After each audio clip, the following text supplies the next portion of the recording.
generation of warfare, psychological warfare. In modern conflict, the mind is a potent weapon. Discover General Michael T. Flynn's groundbreaking guide, The Citizen's Guide to Fifth Generation Warfare. Unlock tactics, strategies, and the mindset to navigate this cognitive battlefield that we all find ourselves in. Equip yourself against manipulation and emerge unscathed. Unleash your potential. Order now.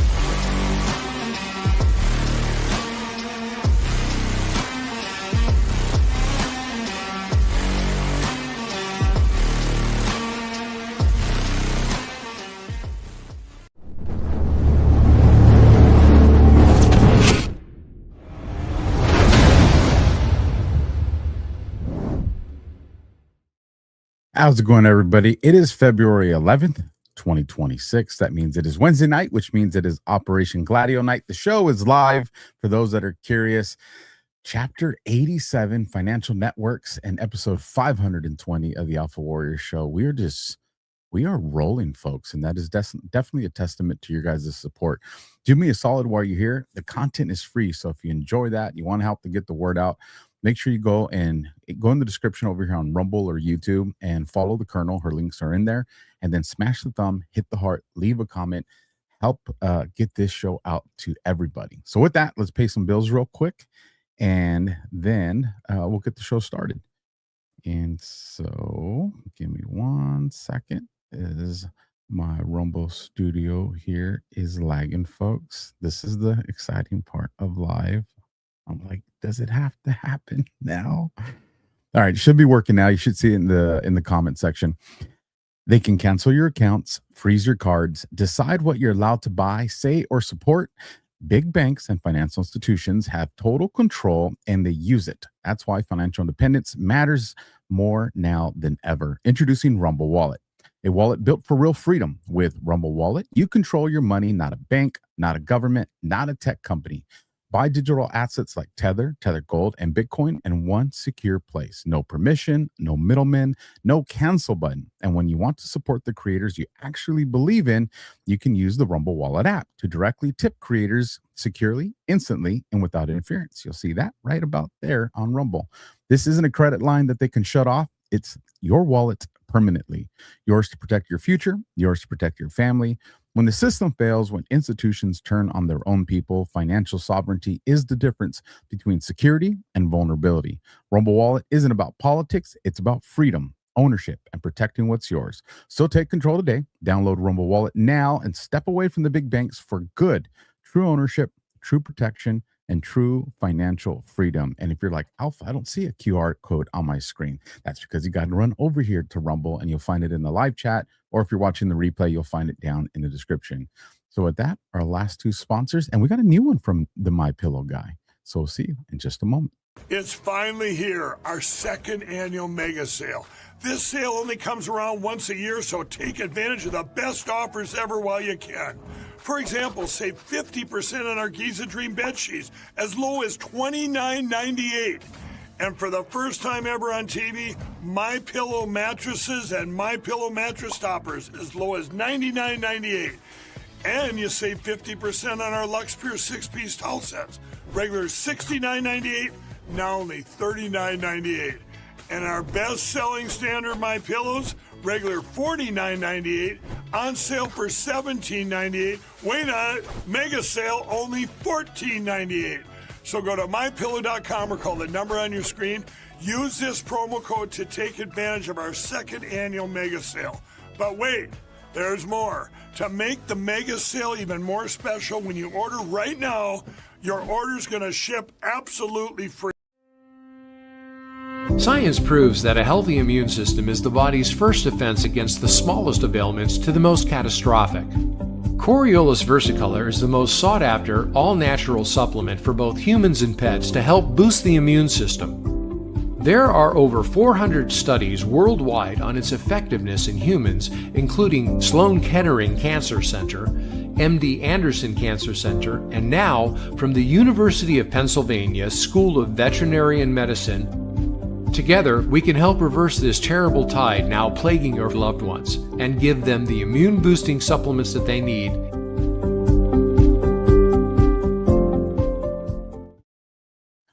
So with that, folks, and listen, I understand commercials and ads are not the funnest part of these programs. I get it, but they are the way we support these programs, and they are the way we keep these programs free. And it is uncomfortable to be like, folks, go spend money. But folks, go spend money. Create this parallel economy and help these small businesses and large businesses that are patriotic and no content like mine, unfiltered and unowned, where we're going to tell you everything. Not a whole lot of places you can go to find Operation Gladio truly unfiltered. And we're very fortunate to have the Colonel here. So with that, let's bring on the woman you really want to hear from tonight. Colonel, thank you as always. I'm ready for it.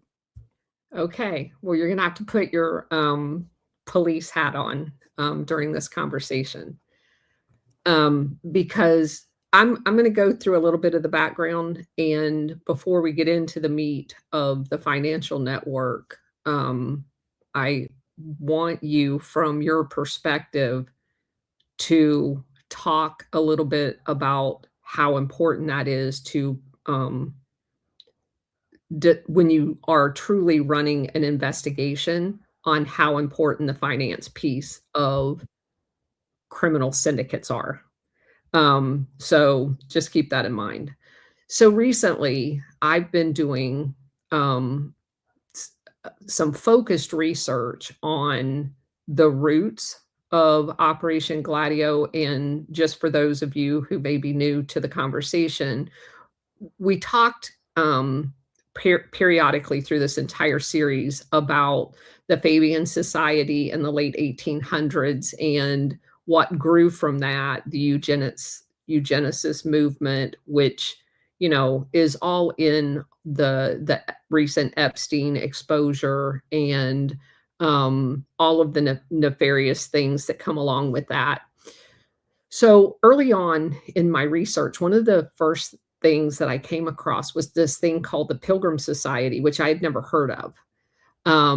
The Pilgrim Society was created originally in 1902, and it was created in London as a direct derivative of the people that were involved in the Fabian Society. The next year, in 1903, there was a Pilgrim Society in the United States set up to correspond with the one in Britain. Okay. Why is the Pilgrim Society so important?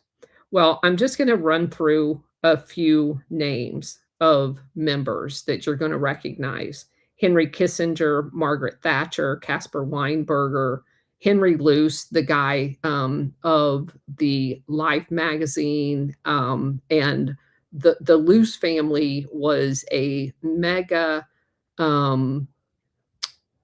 media foundation. They're the ones that had the Zapruder film from the JFK assassination. Claire Booth Luce is the one that was the ambassador in Rome during Operation Gladio. So it's a huge tie back to this network, if you will. Alexander Haig, Paul Volcker, George Schultz, another notable member. And those are ours. There's all of the lords, the King of England, Queen Elizabeth, all of these people have been part of it. So a few names that I saw on there that I'm like, I definitely know those names. Walter Cronkite? Yes.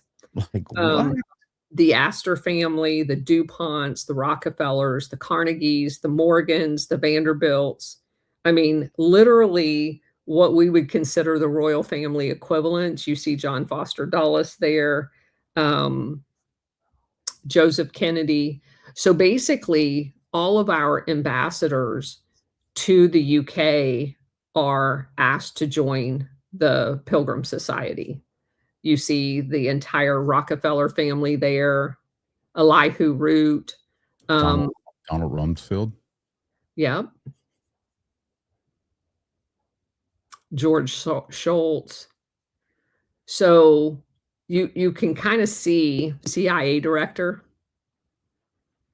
Yeah. So you see how just it basically is the who's who of this international syndicate that we talk about all the time. Um, Also, of note, during World War II, it was at a Pilgrims Society dinner where Winston Churchill delivered a speech that basically said that the Americans' entry into World War II and the victory over the Axis powers was inevitable. This was before the bombing of Pearl Harbor. They were going to do anything that was necessary to defeat isolationism in America and draw us into the eternal and forever conflict. So, about 10 years later, the UK set up the Royal Institute of International Affairs, the RIIA. And the following year, the United States, in mirroring the pattern before, the year after that, the United States set up the Council on Foreign Relations, the CFR. It is the sister of the RIIA. And these collaborative bodies are part of the international syndicate. That's kind of the connection that you need to make. And it was done early in the 1900s in order to basically coordinate all of the events that were upcoming. So obviously you realize that the fact that the founding people, like for example, the Morgan family, the Warburg family, and the Rockefeller family created the CFR. And the other name that they use for the RIIA is the Chatham House. You'll hear a lot of people refer to it as that.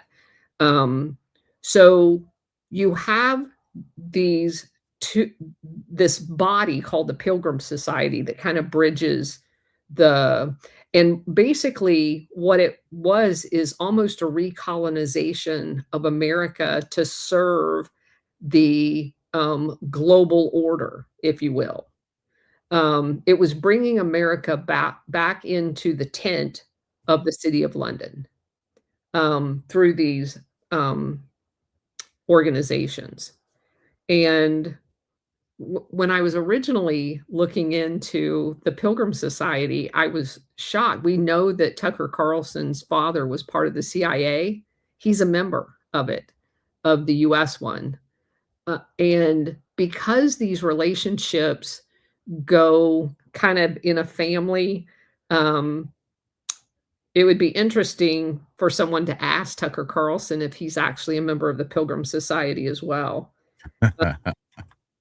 So you notice almost all of our Secretary of States, Dean Atkinson, let's see, Brzezinski is a member, Prescott Bush was a member, Andrew Carnegie, as you mentioned, Walter Cronkite.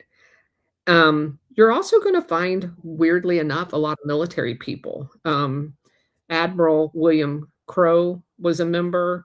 We mentioned the Dulles brothers. W.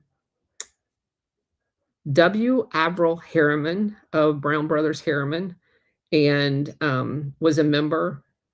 And let's see, I think that Andrew Mellon, we talked about him. Jacob Schiff, Sulzberger, which is a famous publisher. He's the guy that owned the New York Times. So you can kind of see all of the mechanisms of the apparatchik that's encompassed in there, the bankers, the industrialists, the media, everybody necessary to pull off these operations are part of this umbrella. And so I was watching last week Ghost of Base Patrick Henry's show where he had come across a financial entity called the Egmont Group that was in Canada. And it had came up to his attention because of the president from Colombia visit to Trump last week. And he had never heard of the Egmont Group, which I had, but I hadn't really, I knew what its function was, but I didn't really dig into it too much. And basically, what its function is, if you were to look at, for those of you who understand anything about finance, after World War I, we set up the Bank of International Settlements, and it was always referred to as the central bank of central bankers, right? So everybody that's involved in the British, basically the Western monetary system is part of the Bank of International Settlements. In order to transact, to get foreign aid and all of the other stuff through the World Bank and stuff like that, you have to participate in the Bank of International Settlements. And they needed supposedly a way of tracking monetary transactions in order to, under the label of looking for financial crimes or money laundering, they needed an entity that would do that. So they set up this thing called the Egmont Group to do that. And so I know that that's in Canada. And basically, you've heard of FinCEN, FINCEN. Okay, so FinCEN is the US's version of basically a financial investigative body that looks for money laundering. Now, we know, because of what we've been doing and researching since World War II, there has been trillions and trillions of dollars in illicit funds that is transacted and money laundered. Well, where do they money launder all of that money? Because it's trillions of dollars. And my question had always been, how do you launder trillions of dollars and no one find it when you've got all of these investigative bodies set up to do nothing but that?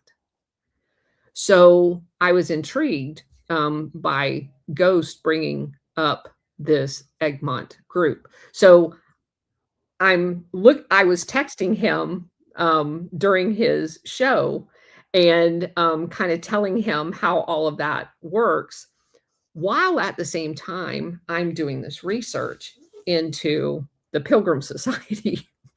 And so one of the mentions in the Pilgrim Society is the creation of the RIIA and the CFR.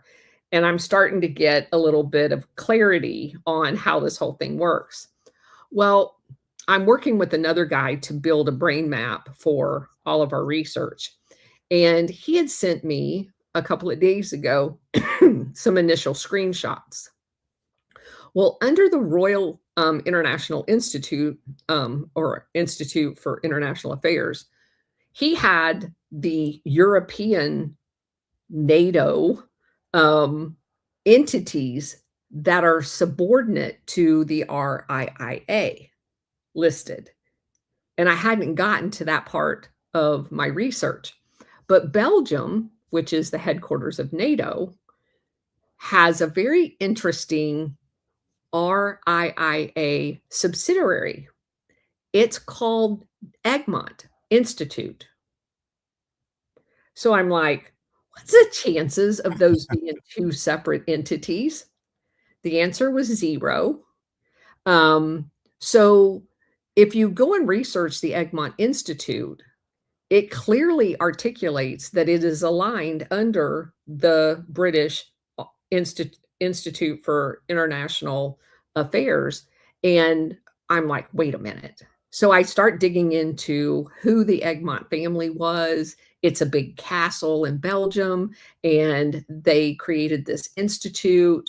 Well, it was that institute that was an offshoot and created the Egmont Group. So I'm like, wait a minute. Are you telling me that the guys that are supposed to be monitoring all of the money laundering around the world is part of this Pilgrim Society RIIA infrastructure? Is that what you're trying to say? That's exactly what I'm trying to say. That's what is clearly delineated by this chain of authority. So they created, under the auspices of trying to find money laundering, the very entity that can cover up money laundering. And weirdly enough, the Egmont Group was set up right after the DOJ cleared the last legal hurdle to use the stolen promise software, which, if you go back to the Inslaw affair, Inslaw is a company ran by a guy named Hamilton that created software, a data system to find money laundering. But the CIA didn't want him to own that property. So the DOJ basically stole it from him. Now, Promise Software is the software that Robert Maxwell was selling for Mossad with a backdoor. And the United States CIA was using it with a version with a backdoor as well. So I've not found the smoking gun that ties Promise to the Egmont Group, but the timing is impeccable for you settle the lawsuit and then you create this group where they would have that software to be able to have backdoor access. Well, fast forward to today, and you heard the Colombian president come to the United States and tell the president about the bank's money laundering in the United States. Well, Colombia just recently had their Egmont Group membership closed. They cut them off because the Colombian president is down in Colombia making the accusations because he had a membership in the Egmont Group, which allows you to do research into financial transactions. And he had an epiphany that, hey, if I can use my access to track where the Colombian drug money is going, then I'm going to know what banks it ends up in. And so I'm assuming that when he made the announcement that all of the drug laundering money ends up back in US banks, they cut him off. Then he comes to the White House and he has a meeting with President Trump saying, hey, here's all the banks. And he said he gave the information to President Trump where all of the drug money laundering is coming from. And I was like, holy moly. And I know this, I was on Ghost Show today. I know I blew his mind in putting all of those pieces together. So I wanted to put that out there as kind of the overall summary of what we're going to go into, because I want to, if you guys are taking notes at home, get a pencil, because you're going to want to know some of the books where this information is, and we're going to run through a laundry list of them because it's all very well laid out with receipts. And just for the audience that's watching, when you hear FinCEN, this is FinCEN right here, the Financial Crimes Enforcement Network that the Colonel had brought up. And I'm very curious to see what their immediate future looks like, given the information that was given to President Trump by Petro. Yeah, so I want you to spend a couple of minutes telling from the street level cop perspective how important, when you're looking for narco, when you're looking for gangs, how important using financial investigative capability it is in order to put pieces together in an actual investigation. It's extremely important. I mean, for one, the more money that's moving, the more powerful or the expansion of the gangs or the cartel or the other mafia. So when you start to see that things are trending rapidly and trending higher in volumes of cash, then you know, okay, we got a big problem on our hands. The other side of that is if you see the gang and you're finding out that there's more weapon systems, but you can't track the financial apparatus, then you have to figure out, okay, then where are they putting the money? So then you got to search that out. But tracking the financial apparatus is important because one, it gives you an idea of who the shot callers are, because not everybody gets access to that money in these institutions. They're very picky about that. Just to put into where people can grasp how important it is, you have more people that are tapped into the intelligence that the gang is sharing than they have access to the financial parts of what the gang is doing. That's how much they protect the financial part of this stuff. So you have that. Two, financial crimes are how you connect to foreign entities. If you think that your everyday street gang, the Bloods and the Crips, are just an American gang that deal, with American things, then you've missed it. If you can track down their communications, that's that the financial portion of that is going to be your connections to their cartels. It's going to be your connection to the foreign terrorists. That like you have to have the money trail in order to establish that. And it's important to us because once you can establish that there's that financial relationship between them and some foreign entity, whether it's a cartel or domestic terrorist unit, that opens up the door to how you can approach the investigation surveillance of the said two entities. Yeah. Very, very important to track the money. So, given that overall viewpoint and knowing that because this whole time, all of these now years, invested in this, that was kind of always, not that I didn't know that it had to be this way. I just didn't have the dots connected because you cannot, I don't think people can even imagine a single $1 trillion, not to mention multiple trillions of dollars. This has been going on under the auspices of this Gladio entity Colonel, since you couldn't count $1 trillion in your lifetime. So how do they launder all of that money? And what is the infrastructure that would be required to launder that amount of money? And it's not unreasonable at this point to say that it's probably $1 trillion a year.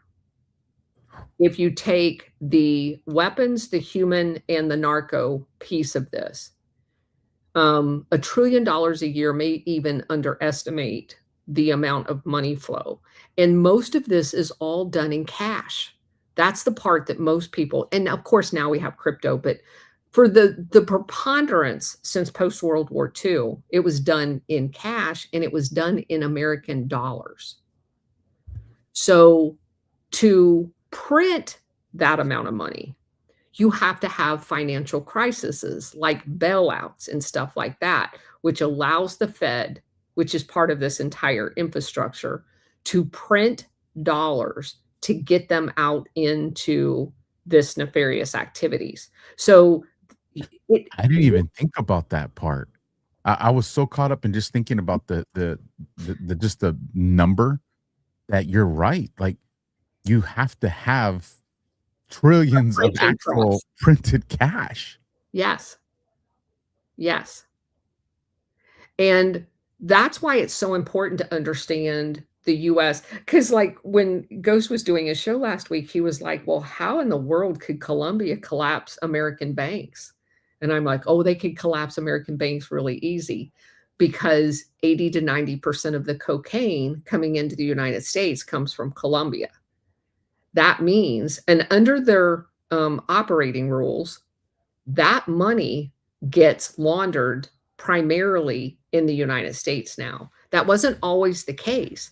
Prior to this setup, and it's weird that this Egmont Group comes into play in the early 1990s. Well, guess what happened in the 1990s?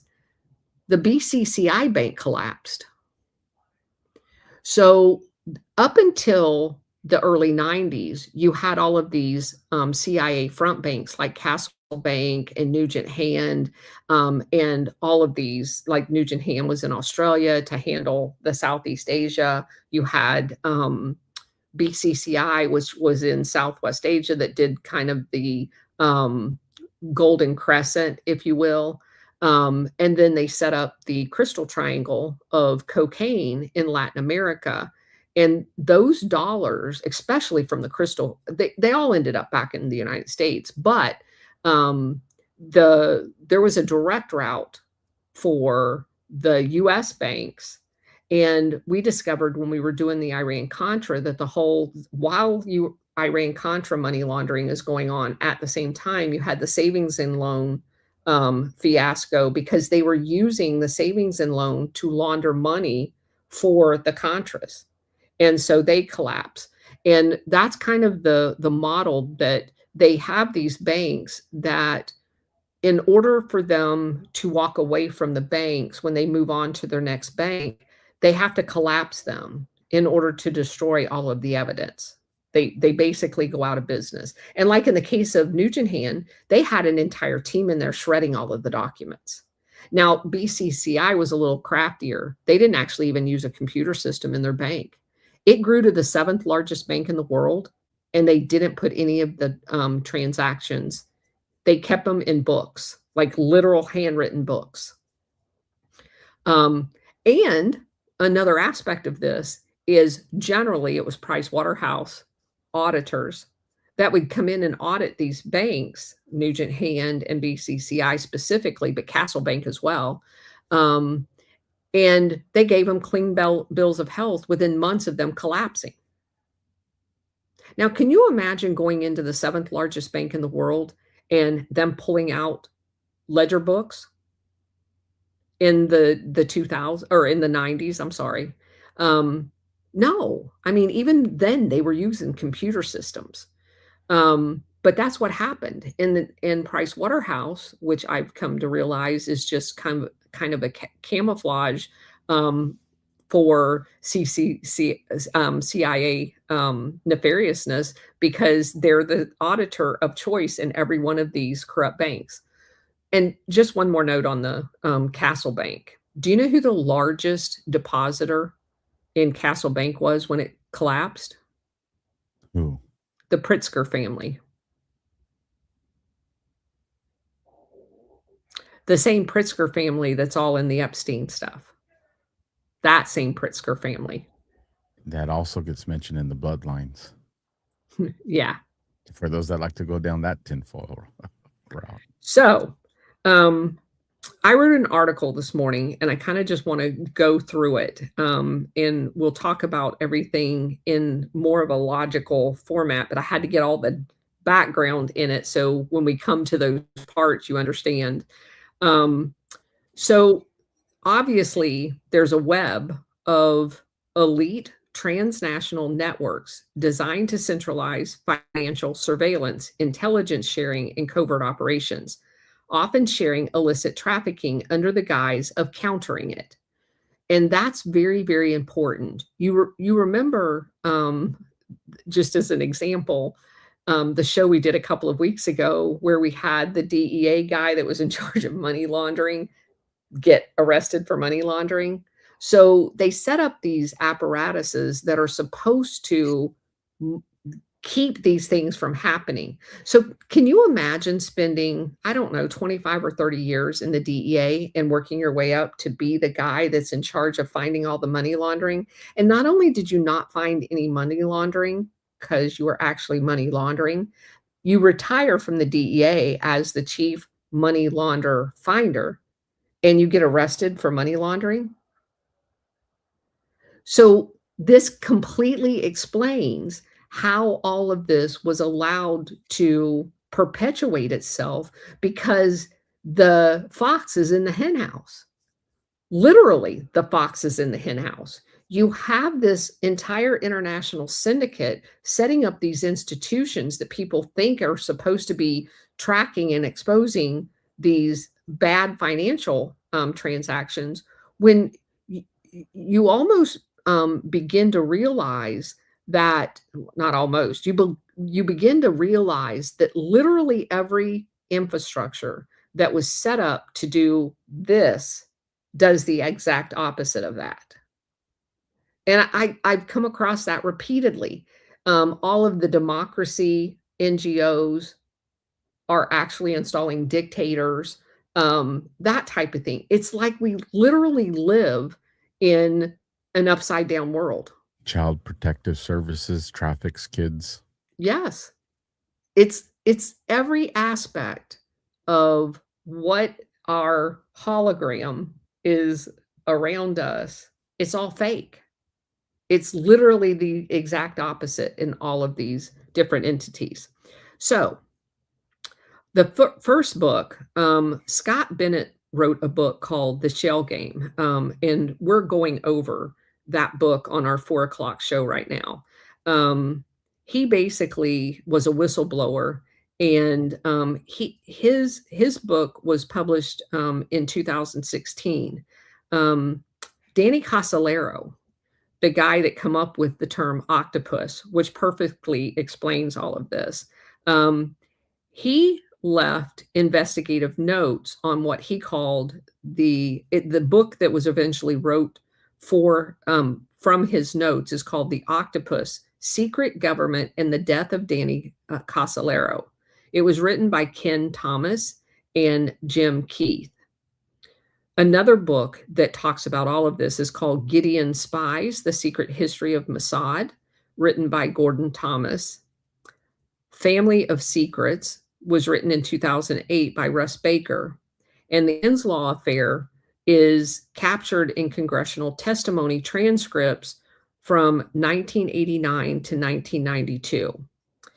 The evidence presented in that whole body of work points to a deliberate system where think tanks like Egmont Institute, under the authority of the Royal Institute of International Affairs, Chatham House, and the CFR, orchestrate financial intelligence units as fronts for global control, using things like Promise software and that protected the trafficking pipelines as opposed to exposing them. And the Congress, the DOJ, and U.S. intelligence agencies aren't just aware of this, they're actually players in it. Because every time any of these investigative bodies like Congress actually held hearings, they purposely did not expose any of the ties to the CIA, and they did it on purpose. Not that they didn't have some of the information in closed door sessions, because they did. They chose not to tell the American people. As I mentioned, RIIA, or Chatham House, was founded in 1920. The CFR a year later in 1921. They are the pillars of the Anglo-American globalism and sistered via round table groups that were bankrolled from Cecil Rhodes. Cecil Rhodes died, and his money was used to fund all of this setup. And Carol Quigley's book, Tragedy and Hope, which is like a 1,000-page book, actually talks about J.P. Morgan's role in all of this, who it also goes into the Rockefeller's role, and some of this is laid out in Anthony Sutton's book, which we've talked about a long time ago. The Fabians seated the Chatham House founder Sidney Webb and H.G. Wells, shaped it into basically financial imperialism without actually calling countries colonies. And the Egmont Institute that was created in 1947. Why is that important? Because it's in the immediate aftermath of World War II when they were setting up NATO in Brussels, mirrors the Chatham House as Belgium's Foreign Relations Council, hosting NATO dialogue and the Egmont Group meetings of the Financial Crimes Network. There's over 170 countries that participate in the Egmont Group financial crimes entity.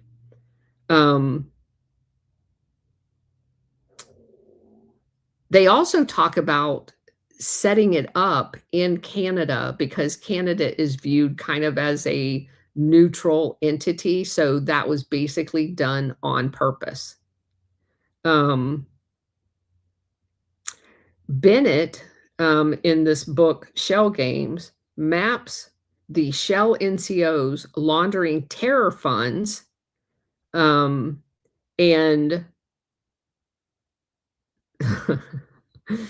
he also, one of the assertions is Egmont's Aruba chapter, which is under the Netherlands, funneled narco dollars back to the U.S. operations based on information that he had from his work at CENTCOM and SOCOM, as well as the State Department.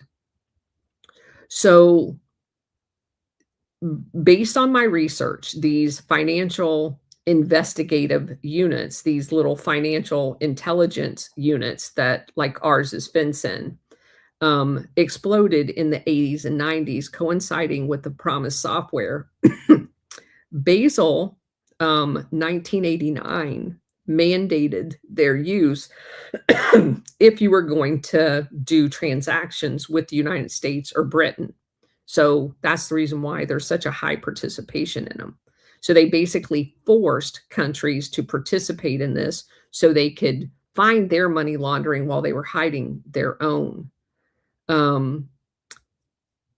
In his book, Bennett also exposes these financial intelligence units of ignoring funding terrorism with these money laundered dollars. For example, many of the Saudi charities wired over $20 million to 9/11 hijackers via the UAE financial intelligence units. That even came out in the 9/11 Commission. And it was basically all available in that Egmont Group's database. But you and I were never told that. The CIA ties go back, as I mentioned, one of the things that are highlighted in all of these books is the Iran-Contra, where they shipped arms using BCCI, and that came out. But somehow all of this information comes out in testimony, and not any of it was tagged in the financial intelligence units. None of it. How is that even possible? They were using American banks. As a matter of fact, Stefan Helper, the guy that was a key player in the Russiagate with Cambridge Analytica and all of those, Stefan Helper, that guy worked in the Office of Net Assessment at the Pentagon under a DoD contract while he was setting up President Trump. That guy set up during the 1980s Palmer Bank in Washington, D.C. to money launder. He'd never been in banking before in his life. He set up Palmer Bank using funding from the mafia, Herman Beebe, who was tied to Marcello, the mafia boss in New Orleans. He seeded the money to set that bank up, and that bank money laundered the Contra cocaine money to Oliver North to carry out the Iran-Contra and supply weapons to the Contras and Iran. That same guy. Colonel, I'm telling you, you have to watch the movie Two Guns. You have to see it. It's what you're describing here, and I'm curious that if you watch it, if it'll actually ring like a specific story where like this movie's actually about this, because I have a feeling that's probably what's going to happen, because It's you're called Two Guns. Two Guns. Yeah, it's Denzel Washington and Mark Wahlberg. And it's a fun movie, but the whole storyline is our CIA, our military intelligence, and the cartels and contractors, U.S. banks. As a matter of fact, I even think it's like El Paso or New Mexico or something like that. I'm listening to you and I'm like, damn, like this sounds like the movie. And just to let you know, I didn't want to interrupt you because the information was too important. But Scott Bennett was one of the, early on was one of the people that I got a chance to, have a conversation with and interview him and have some offline conversations with him. The man was brilliant, very brilliant. And for those that don't know, he died 2 years ago, almost 2 years ago. Young too, I believe mid-40s. Weird, huh? We're going through his whistleblower complaint on our 4 o'clock show, just because I thought it was so timely, with all of the stuff with Columbia and the Egmont Group coming out and all of this stuff, because he talks about all of it. I actually was going to do a different book, Safe for Democracy, because it's about the secret wars of the CIA, which is more in line with art. But I just, with everything happening, I've said many times, I feel like this is all divinely inspired. Well, I went out because I had already decided to do the Safe for Democracy book, and on the shelf right next to it was Scott Bennett's book. And I'm like, oh, shoot, because I'd read that like 2 years ago. And I'm like, crap, that's exactly what's going on right now. So we're going to do the book. All right. So we talked about the Iran-Contra, that supposedly the financial intelligence units completely missed. Golden Triangle heroin, I mentioned earlier with Vietnam and Chiang Kai-shek, they missed that. It was a little early for that, but we still had financial intelligence. It just wasn't under the Egmont Group. Completely missed it. Gary Webb's book, Dark Alliance, which we've done, and the just so you know, not to sidetrack, but just this is the impact that you've had. I know it's not just me. I had the TV on this weekend, and it was an alt media channel, but it was one of the bigger ones. I'm not sure if it was Newsmax or OAN, but they had on a historian, right? A historian.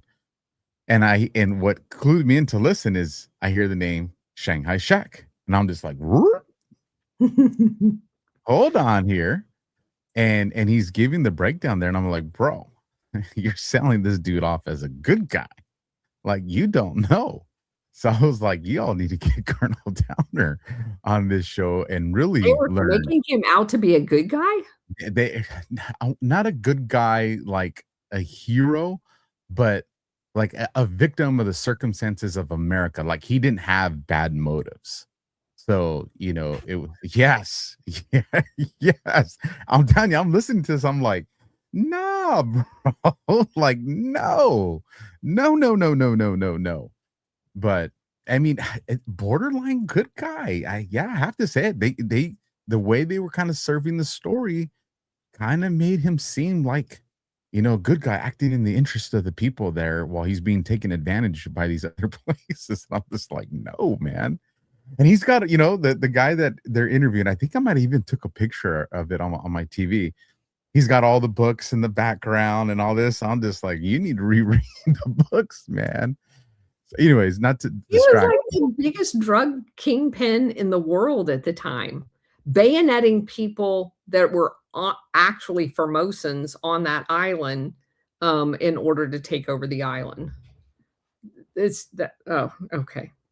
Well, and of course you have General MacArthur, who was testifying in front of Congress that he was the best thing since sliced bread. He's the new president of this new country called Taiwan, and it's a thriving democracy while they were living under martial law and they were murdering islanders there. Yeah, great guy.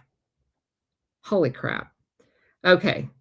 Really, every single history book needs to be rewritten. Every single history book from an educational perspective. All right. So we have also all of the shielding of the money flowing into the Muslim Brotherhood. Completely missed that. The Gideon spies, which linked the Mossad to the modified Promise software, which then goes to BCCI as well. And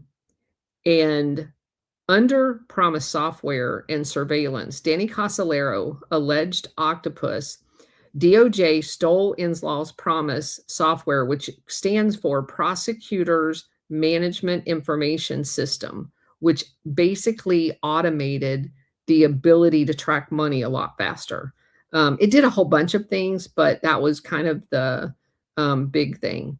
And acknowledging that there were back doors, the CIA created one, Mossad created one, and Bennett, in his book, Shell Game, connects Promise evolution to the modern financial investigative units. FinCEN's post 9/11 Horizon database mirrors it. The U.S. sold Promise to allies per House Judiciary reports, seeding Egmont's secure nets. So although I haven't gotten to it in the book again, because again, I read that book like 2 years ago, it may have the actual smoking gun tying Promise with the Egmont Institute. I'm kind of reviewing it now to read ahead all my little pencil marks and highlights. It's just not the piece I remember from there. All right, so where's Congress fall in all of this? The House Judiciary Committee in 1989 to 92 and the Senate probe in 1991 confirmed DOJ's theft of the Promise software, yet no prosecutions. Senator Daniel Inouye was involved in the Iran-Contra investigation, but gate-kept the findings of the deeper financial piece of this. There was a few people arrested, some like Robert Sensei, but very low level. No people that was like in charge, just kind of the runners in it. Let's see. DOJ stole the Promise software, and there was a judge that actually ruled on it in 1988 that it was stolen, but it was eventually overturned. And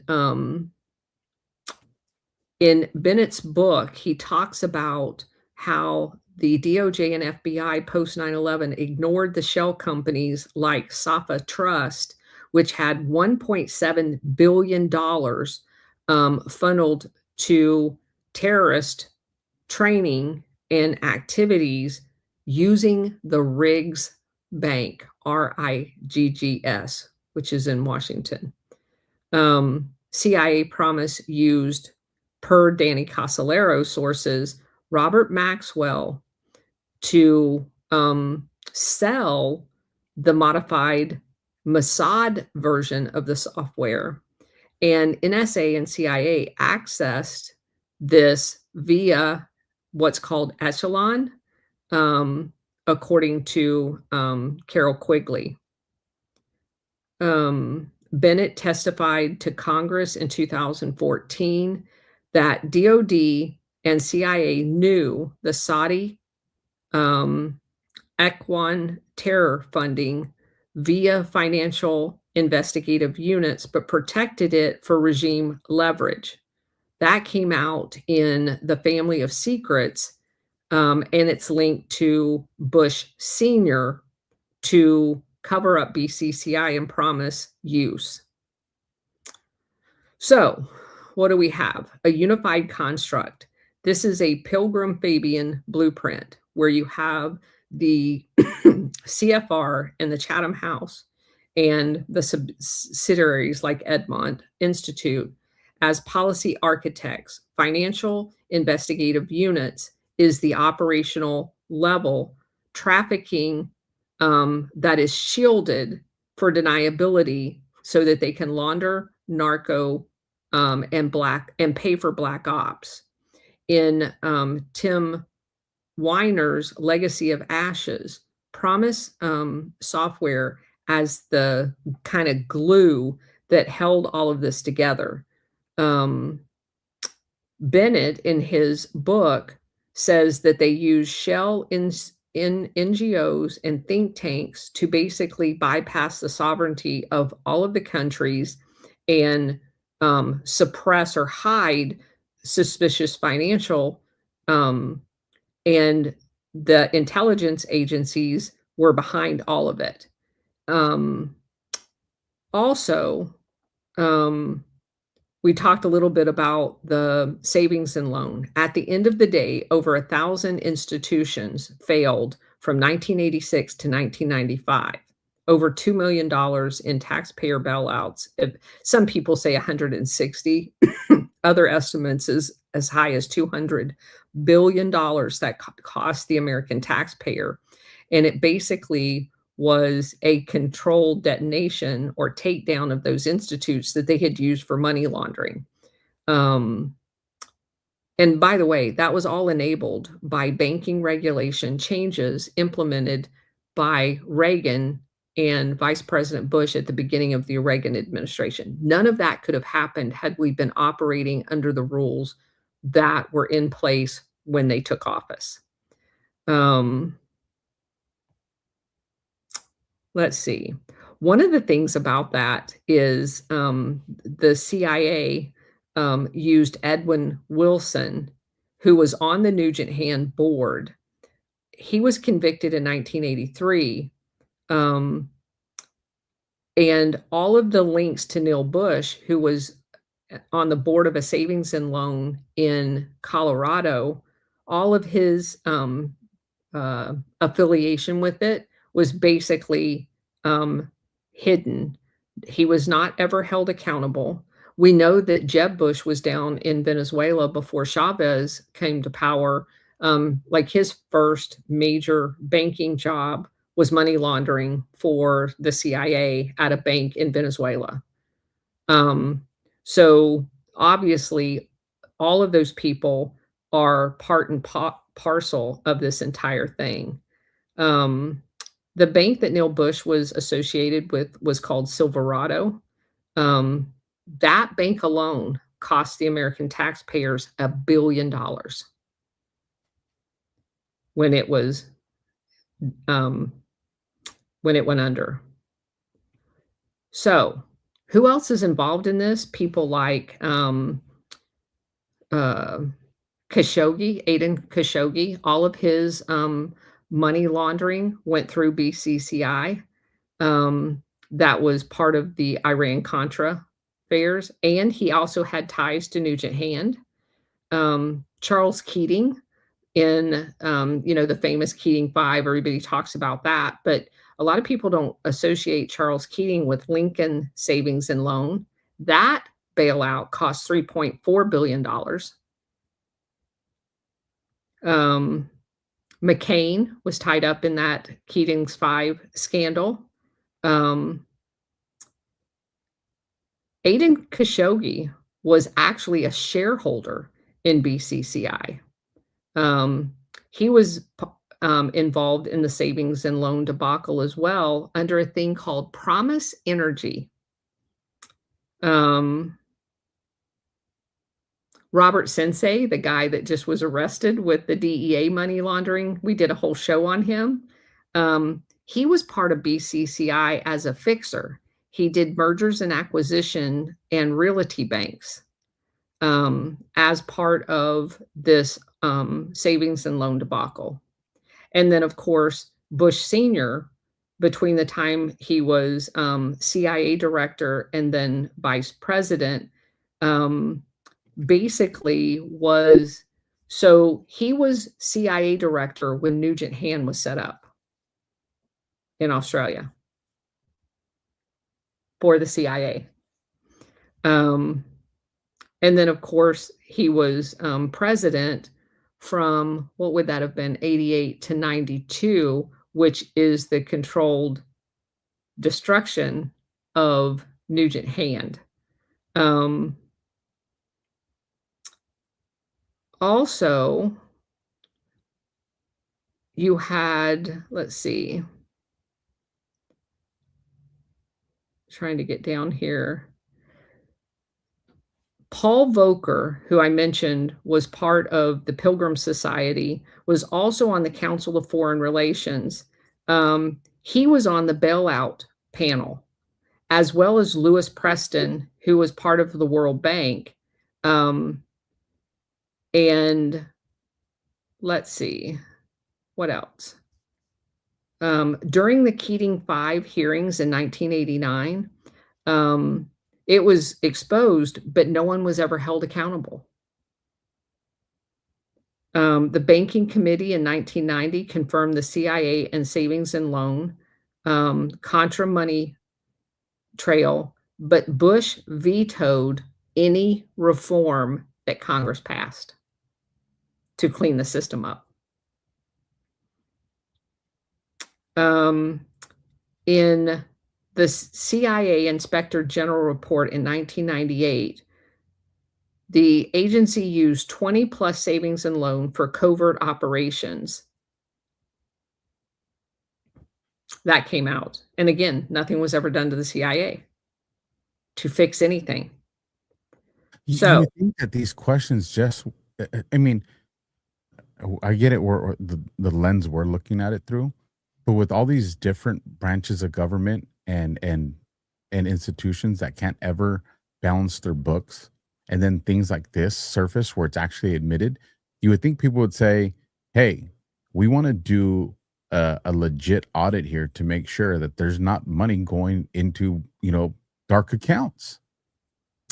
Except that it's on both sides of the proverbial aisle that doesn't exist. Well, and then the institution that's supposed to investigate it is controlled. Yes. I'm very curious to see what's going to happen with FinCEN. Yeah. I mean, if they pulled Colombia from having access to it, then they know that's Egmont Group. They didn't let him have access to the Egmont Group, which is kind of the clearinghouse for our FinCEN. So Colombia has a counterpart for FinCEN. Gotcha. And they were cut off because they were using it to expose the nefarious transactions. Okay. I go into a bunch of details about how in the early 1990s, as they were doing the cleanup before they went into the Egmont Group collectively, I put a bunch of details. For example, the BCCI, $23 billion fraud empire funding CIA operations like Iran-Contra, Khomeini Contra, which was the arms that we were given to Iran, via BCCI Dubai, Afghanistan, Mujahideen, heroin, money was all moved through there. That's in the book called The Outlaw Bank, which I've done. And also there were ties to Pakistani ISI and CIA. All of the people that they were using in the 1980s to fund the Mujahideen were doing it with bank accounts at BCCI. All of that money was flowing through there. And who else had an account there? George Bush had an account there. Saddam Hussein had an account there. What's the Panama? Noriega had an account there. So they were using that as a way of paying people on their books, the CIA. In 1988, audits flagged $4 billion of suspicious stuff. Feds' warning were completely ignored for 2 years. The Senate BCCI task force, which eventually resulted in John Kerry issuing a report 2 years later in 1992, exposed the CIA using BCCI, yet nothing was shut down. There was no global raids. There was literally nothing done, even though he issued this report. And he didn't even issue the most controversial parts of it, and they still didn't do anything with it. And then, of course, that was right. That's kind of like putting everything aside. So that was issued in 1992. And then you have the Egmont Group stand up. So it's like, oh, all of this crap happened back then, but we're so over it. We've got this new thing set up, and we're going to be able to provide the capability to find these transactions. Do you remember any significant big bust post 1992 of trillions of dollars of money laundering? Even when they prosecute or find money laundering, which is usually somebody money laundering that they don't control, and a bank gets charged with nefarious transactions of money laundering, they just pay a fine. The closest I remember us coming to finding out the loss of trillions of dollars came from the announcement on September the 10th, I believe it was, of 2001, that it would be addressed on, I think it was September 12th or 13th. But then we had by 9/11. Yeah, and then all of a sudden 9/11 happened, and the whole conversation surrounding those trillions of dollars that were going to be addressed just never happened again. Well, because a missile flew into where all of the documents were in the Pentagon. And magically they're gone. But that's the closest we ever came to even them acknowledging it. And if you look at the businesses that were in Building 7 that was imploded, a lot of that had to do with financial transactions. Yeah. So that's all buried and gone. We've got this brand new system that we're going to be able to track everything. We're just not going to do it. So all of the same people that are basically members of the Pilgrim Society, you have people, BCCI got, as I mentioned earlier, audited by Price Waterhouse, except for they were found fine and then they collapsed. The Kerry, who's a member of the CFR, John Kerry, led the Senate probe, but buried all of the CIA ties. Egmont's meetings happened in 1990 in Brussels. And basically, the financial investigative units inherited these clean financial transactions. Cleaned would probably be the better word for that. Then let's see. So John Kerry, and in the House, they did a similar investigation in the 1990-92, detailed how CIA/BCCI had sent $50 million to the Mujahideen, but completely ignored that as far as accountability. I mentioned in a way, CIA Director Gates testified in 1992, no agency accounts were there. And that's a bold-faced lie. You can't have two things be true. The CIA is using BCCI as a front bank and then say the CIA doesn't have an account there. They literally had all of the accounts there. Kind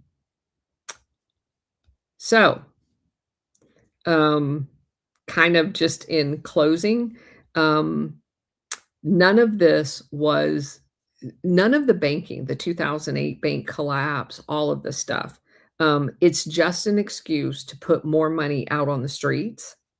Every time we have some financial shakeup, the Fed bails people out, which puts billions, if not trillions of dollars back out on the street deflating our value, increasing inflation, all to hide all of this and to create the dollars out there in this network to facilitate this entire apparatus. Promise provided a spine to the entire thing where Egmont acted as the brain. Chaos funds the new order. Chaos or Congress, chaos, same thing. Congress, DOJ, Intel, Freudian slip, didn't miss any of it. They lit the match for the Phoenix to burn to the ground so they could build it all back better with the Egmont system. And that actual concept right there is why I tell people to, pause and have reservation when you say, well, then let the whole system burn down, because we're not the ones set up to build the new system. They are. That's their contingency. Let me ask you this, Colonel, with what you've been diving into, because I was just like, why hasn't this thought crossed my mind before? But my buddy Sean Taylor has been doing a lot of investigations into the Act Blue stuff. Some of the stuff has been even leading to Win Red, but he's also looking at the mortgage fraud and the ties to the cartels with that. Would he or should he be looking for some of these same banking institutions to see if when these mortgage, okay, because you got my detective hat going. So as I'm listening to you tonight, I'm thinking like, if I was taking a report, I'm digesting this, how would I debrief Sean on this? And I'm like, I wonder if he'll start seeing correlations of not just looking at the transactions, but are you seeing a consistency with the same types of banks? Yes, is the answer to that. Where does the CIA's like to park their money? In real estate.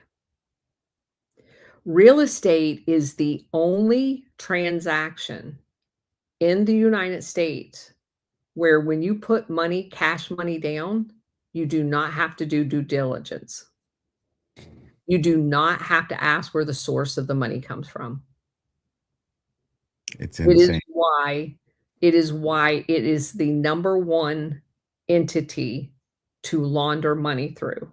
Another favorite is restaurants in the past, more so than today, because restaurants were primarily a cash business. Anything that is a cash business will have money laundered cash attached to it. Real estate is, because of the Real Estate Association lobbying in Congress, it is the only loophole where large transactions of money can be used in cash with no due diligence. So if I want to buy $1 million house and I want to launder $500,000, then I'm going to put $500,000 down as a down payment. No, I can do it in cash. There will be no questions asked, none at the closing table. They take their $500,000 cash, they process the $500,000 mortgage, and everybody's happy. Well, the thing that he's been, and I can say this because he's disclosed it publicly now, but what they're finding, especially in areas like Maricopa County with politicians, is there's housing transactions that are single day transactions. And you're talking about a house that's, we'll say $500,000 that's sold for $50 million. And then you see that these same people have multiple transactions like that. Because when he first brought it to my attention, I was like, as a detective, you got to look at, could this be a clerical error? Somebody put a comma in the wrong place. That's a legitimate possibility. And then it gets corrected. But when you start to realize that there's dozens of transactions by the same person, and it's the same pattern over and over, and then you start to see that it's everywhere. So let me show you something else in the savings and loan debacle that I saw. So what they do is, when they're going to launder a large sum of money, they will go in and they will have their eye on 3 or 4 houses in the same area, and they will buy all of those houses. They will then sell one of the houses to a shell company, and they will sell it for a sum that you just like totally outrageous. So they'll buy, let's just use round numbers, $100,000, 3 homes. So they spent $300,000. They will then take the one of the 3, they will sell it to a shell company for 500,000. And they're going to be using laundered money to do this. And then now the $500,000 house sets the comp in the neighborhood. Now the 2 other houses that they have are exponentially higher in value. Now, what it does is it prices everybody else that wants to have a normal house out of the neighborhood, but now they monopolize this, and they have the foresight where they would go in and buy like 10 or 12 houses in a subdivision and play this shell game of ratcheting up the price while at the same time laundering the money, the illicit funds through these transactions. So It's, you know, real estate is their number 1 favorite place. it's wild, the stuff that he told me and showed me. You know, I mean, we knew it was kind of going that way over the last couple of years, but recently, with some of the people that he's working with and all that good stuff, I'm just like, this is insane.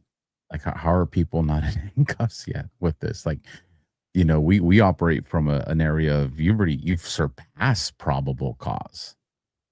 You know, you have enough information for a conviction here. I mean, at this point, all you're doing is you're kind of showing off, you know, when you go to, you know, prosecute this case, because, you know, any defense attorney that's going to take it, just so people know, some of these homes that are being sold are vacant lots.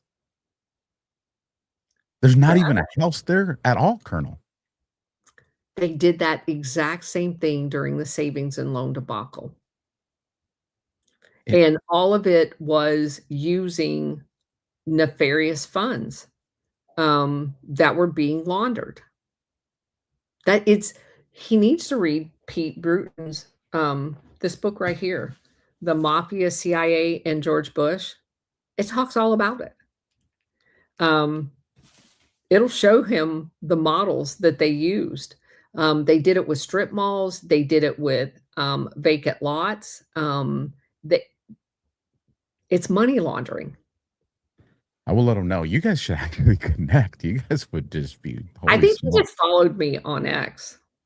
So, well, he's heard me talk about you. So I need to connect to you guys, because you have a wealth of information you could offer him, and then he can tell you what he's seeing in real time right now, which is just gonna just vindicate everything that you're probably already thinking with that. Let me do a real quick ad, and then we'll read the Rumble rant that came in and let everybody know where to follow you. So got fat fingers apparently pushing more than one button. So here we go, folks. Still haven't tried 1775 coffee? Now's your shot. The 1775 starter kit just dropped, only 1,000 units. You're getting the bold, dark roast that hits hard, the smooth, medium roast, and the vitality mushroom coffee for clean energy and laser focus, no crash. All single origin, small batch, toxin free, and mold free. Plus, you're also getting a gold spoon clip, because freedom isn't scooped with plastic. A frother strong enough to stir up your coffee and your mother-in-law's opinions, and a black 1775 tumbler. $170 worth of coffee and gear, yours for $99. This is for the ones who have been watching 1775 blow up on Rumble, wondering if it's actually worth it. Spoiler, it is. So go to 1775coffee.com/studio and grab your starter kit before they're gone. 1775coffee.com/studio. Bold beans, clean fuel, and a morning routine that stands for something, just like Rumble does. Great gift for yourself if you want to spoil yourself, or if you just want to give it to somebody, folks. Colonel, great show as always. Where do you have coming up, and where can people find you? So I just have to tell you a funny, when I was talking with Ghost earlier today, he asked me something, and I said, well, I could tell you my answer, but I think what you're asking me is the CIA's answer. And it's so funny, after all of this research, you almost, when you look at situations, you can now, because we've seen their playbook so often, you can kind of put how they digest the information. And it's really weird because I almost immediately start to tell you what is the right answer. And I'm like, but that's not the way they're going to see it. They're going to process it as this. And I knew that's what he was asking. But anyway, we do a Monday through Friday, 4 o'clock show every day where we go through books that have taught us all of this information. We have some brainiacs that show up every day that participate in the conversation. We do about an hour show, and then some really smart people like War Hamster Brady, especially when we're doing the financial books, is always there in the audience. He used to work for all these banks. He was a Wall Street banker. So he has a tremendous amount of insight. We have computer programmers that join us and participate. We usually have a conversation for about 30 minutes after, just talking about the material. And so I'm on the Rumble at the Colonel's Corner. I also have a Substack called the Colonel's Corner. You can go there and join. So I do want to talk just a couple of minutes. We are doing two things. We are producing our own intro video. We're using a company to do that because I don't know how to do any of that. And we've kind of tossed around the idea of what it's going to look like. This Saturday is going to be our first teleconference on some actual footage. It's going to be Gladio themed to a theme song. So we have that. And I would ask anybody, if you guys, because this is all we don't make any money doing this. Everything, like Alpha said, is free. I don't put anything behind a paywall. If you guys want to help us fund that, you can go to my X profile. There's a little donate key up there. I'd appreciate anything that you want to contribute. If you want swag, we have the Shopify website, and all of that money is going to this as well. And we also are working with Stab Connect, who is like this computer brainiac. He's the guy that is going to build like a brain map that, yes, that is going to have all of the books that we've done and kind of suck in all of that information and have the ability just to do clicks and do all the coups and all of that other stuff. So we've met with him. War Hamster came in the last meeting we had with him. And he's working on putting all of that information in a usable format. Because again, I tried it. I really suck at it. And it really takes away from my research time because a lot of it is manual labor. And it's not that I'm allergic to that or anything. It's just I can't do both at the same time. So I'm either going to have to take time off and do just that, or I continue doing the research and have somebody else that can do that behind the scenes. I'll eventually have to pay him as well for a product. But anyway, that's what we're working on. That is the way, folks. Like, that is the way. Imagine telling somebody, hey, watch this episode, and they come back, they're like, holy smokes, that was crazy. And you tell them, yeah, go to the brain wall and type in some of these names and see what populates.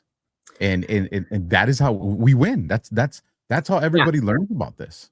And we are going to have a free forward-facing capability for someone to do exactly that. Go in and type in Frank Wisner, and it's going to have all of the operations that he was involved in. You type in Alan Dulles, it's going to have whether or not he was in a Pilgrim, whether or not he was in the CFR, and all of that other stuff. It'll have all of that tied together in one place. I think it's phenomenal, especially when you think about the ability with AI and where we'll be, especially when this is done, where I can go and create a prompt in there that says, hey, go to this website, and during this time frame, find me the people that were involved with it, and put, it just, I can see down the road how powerful that is going to be. Yeah. So folks, go and help. And a lot of times I know people are just like, I only got $5 or something. It helps, folks. It really does. A little bit from a lot of people makes a huge difference. So please go and help the Colonel and her team, because it is very time consuming. It's crazy. It is.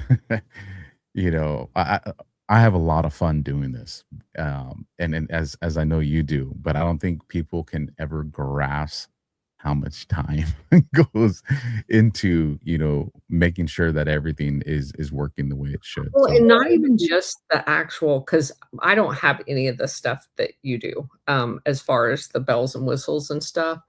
Just I probably average 10 hours a day. Some days it's all day long, just doing research and looking people up. Because again, I won't bring material to somebody that I have not extensively researched myself and can tell you. I have lots of books that I'll never do on our series, because in the entire book, there may be only 2 new things that I learned in it. And so I'll do a post about it or something like that. But you have to read the whole book in order to figure that out.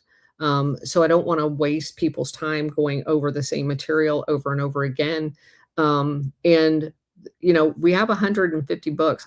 I've spent thousands of dollars. Like, I don't even want to say it. My husband in the next room. I spent a lot of money on books, and there's been a lot of people that's helped us over the years. We had one guy donate like $2,000 at the very beginning of this.